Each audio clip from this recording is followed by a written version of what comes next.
గౌరవ సభ్యులు కాటేపల్లి వెంకటరమణారెడ్డి గారు.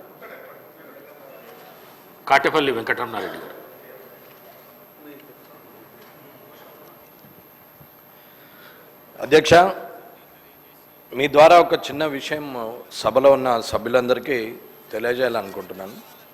అధ్యక్ష, సర్పంచ్ల కామారెడ్డి నియోజకవర్గంలో సుమారు 7 కోట్ల రూపాయలు ఇప్పటి వరకు డ్యూగా ఉన్నాయి.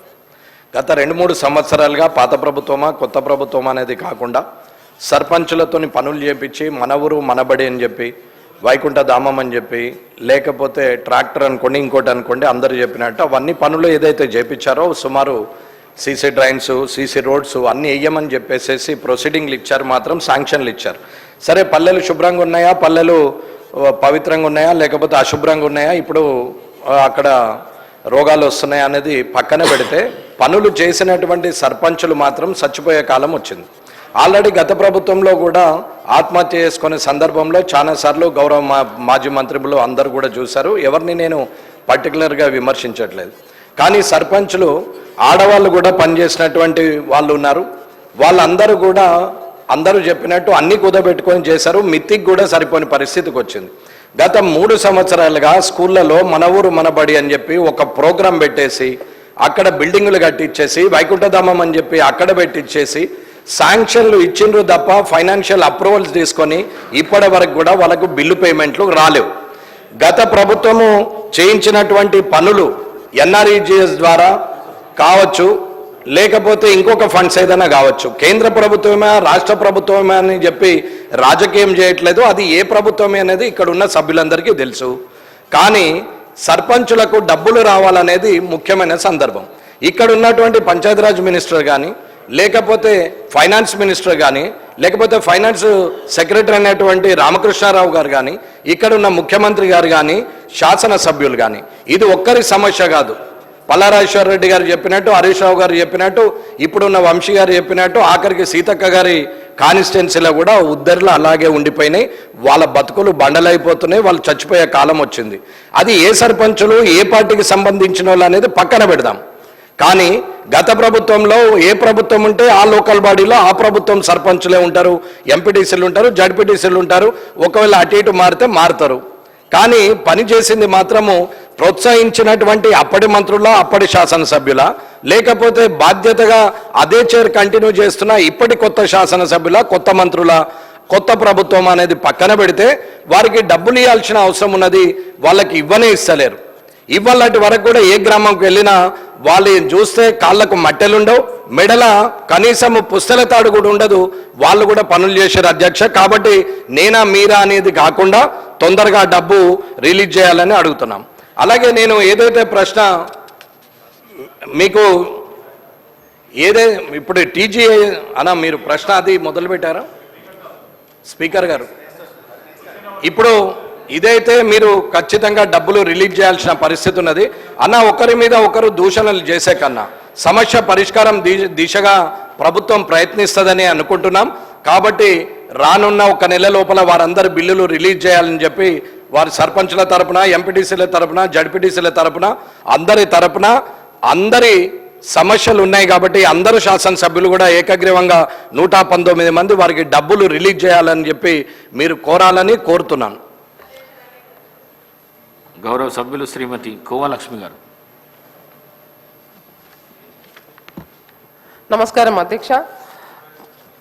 ఈరోజు ఏదైతే గ్రామ పంచాయతీలు, మండల పరిషత్లు, జిల్లా పరిషత్లకు మరి పెండింగ్ బిల్లు చెల్లింపుకు మరి ఈరోజు మాకు అవకాశం ఇచ్చినందుకు మీకు ధన్యవాదాలు అధ్యక్ష. మరి ఈరోజు అధ్యక్ష ఏదైతే గ్రామ పంచాయతీ, మన మండల పరిషత్, జిల్లా పరిషత్ మరి ఏవైతే నిధులు ఉన్నాయో మరి ఆ రోజు నుంచి ఇప్పుడు దాదాపు మీ కాంగ్రెస్ ప్రభుత్వం వచ్చేసి మరి ఇప్పటి వరకు సంవత్సరం పూర్తి అయిపోయింది. మరి ఇప్పటి వరకు కూడా పెండింగ్ బిల్స్ ఇవ్వకపోవడం చాలా ఇబ్బంది పడుతున్నారు సర్పంచ్లు అందరూ కూడాను, ఎంపీపీలు కానీ జడ్పీటీసీలు కానీ అందరూ అధ్యక్ష. మరి పెండింగ్ బిల్స్ ఇవ్వాలనేసి మరి సర్పంచ్ల ఫోరం అధ్యక్షులు కానివ్వండి, మరి తర్వాత ఎంపీటీసీ ఫోరం అధ్యక్షులు, తర్వాత జడ్పీటీసీ ఫోరమ్స్ అధ్యక్షులు కూడా మరి గౌరవ మరి పంచాయతీరాజ్ మంత్రివర్లకు మరి ఆ రోజు వచ్చి మరి వారు కూడా మరి కలవడం జరిగింది అధ్యక్ష. మరి గత ప్రభుత్వంలో చేశారు, మరి వాళ్ళే ఇవ్వాలి అనే ఒక ఉద్దేశంతో మరి మేడం గారు కూడా, మరి సీతక్క గారు మంత్రి గారు కూడా మరి ఆ విధంగా మాట్లాడడం కరెక్ట్ కాదు అధ్యక్ష. తప్పకుండా గత ప్రభుత్వంలో ఉన్న బిల్స్ కూడా ఇప్పుడు ఉన్న ప్రభుత్వంలో, మీ ప్రభుత్వంలో ఖచ్చితంగా ఇవ్వాల్సిందే అధ్యక్ష. కాబట్టి మరి గత ప్రభుత్వంలో ఎప్పుడు కూడా మరి గత ప్రభుత్వం చేశారు, వాళ్ళు ఇవ్వాలంటే గత ప్రభుత్వం ఇప్పుడు ప్రభుత్వం లేదు కదా అధ్యక్ష. ఉంటే గిట్ట ఖచ్చితంగా ఇస్తుండే.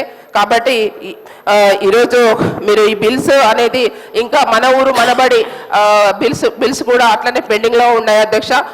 ఏవైతే గ్రామ పంచాయతీ మన పెండింగ్ బిల్స్లో అధ్యక్ష, ఏదైతే మన బిల్స్లో మరి ఖచ్చితంగా మరి ఇవాళ గౌరవ వేతనాలు కూడా జెడ్పీటీసీలకు కానీ, ఎంపీపీలకు కానీ, సర్పంచ్లకు కూడా మరి గౌరవ వేతనాలు కూడా పెండింగ్స్ ఉన్నాయి అధ్యక్ష. అవి కూడా మీరు పూర్తిగా చెల్లించాలని ఈ సందర్భంగా మీ ద్వారా మరి గౌరవ మంత్రివర్యులను కోరుతున్నాం అధ్యక్ష.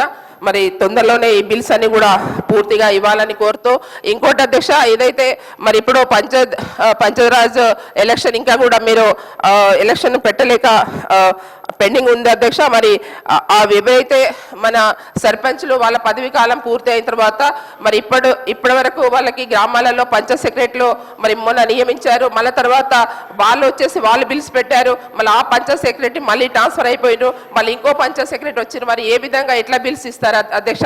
ఏదేమైనా కూడా గ్రామ పంచాయతీలకు పూర్తిగా మరి మండల పరిషత్లకు, జిల్లా పరిషత్లకు మరి పెండింగ్ బిల్స్ పూర్తిగా చెల్లించాలని, తొందరలో చెల్లించాలని ఈ సందర్భంగా మరి మీకు ఈరోజు మాకు అవకాశం ఇచ్చినందుకు మరి పూర్తిగా బిల్స్ చెల్లించాలని కోరుతూ ముగిస్తున్నాను.